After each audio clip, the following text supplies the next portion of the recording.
Ibinunyag ni Department of the Interior and Local Government Secretary John Vic Remulla ang panibagong modus sa loob ng Bureau of Fire Protection kung saan nabisto ang ilang opisyal ng BFP na may kaugnayan sa umano'y irregularidad sa recruitment ng mga fire officer.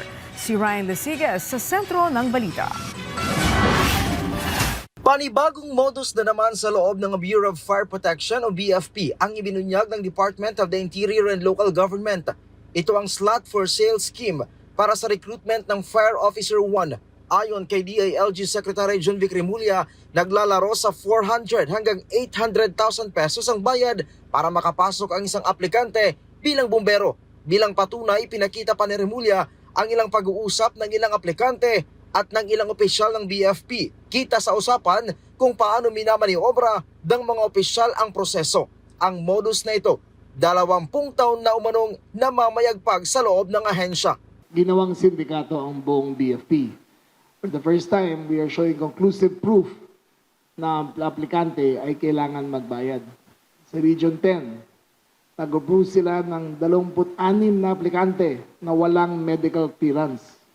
Ang suspetsya namin, nakapagbayad sila, hindi na dumaan sa medical clearance. Binibigyan ng instruction yung aplikante kung saan dadaliin yung amount. So makikita po natin, nag-negotiate pa siya kung pwedeng babaan at ihabol na lang yung matitira kapag na-appoint na siya. Aabot na sa 40 reklamo mula sa iba't ibang rehiyon ang natatanggap ng DILG kaugnay sa slot for sale scheme. Mula sa nasabing bilang, 21 na ang naipasa sa PNP-CIDG para sa mas malalim na investigasyon. Sinampahan na ng kasong administratibo ang 12 opisyal ng BFP kaugnay sa nasabing modus.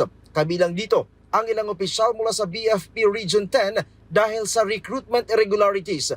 Damay din ang ilang opisyal ng BFP Region 1 dahil sa umano'y recruitment extortion at BFP Region 4A dahil sa umano'y irregularidad dahil sa fire safety practices. Pinatawan naman ng 90 days suspension ang 4 na opisyal ng BFP Region 8. Kabilang dito ang dating Regional Director at 3 iba pa. Umpisa pa lang po ito.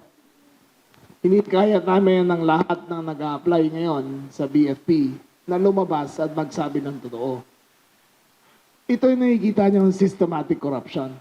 Yung mga bata, naghahangad yan na magtrabaho. Pero sa ginagawa nila, kung papasok pa lang, corruption na. Di hanggang taas, corruption na rin yan. Ryan Lesigas para sa Pambansang TV sa Bagong Pilipinas.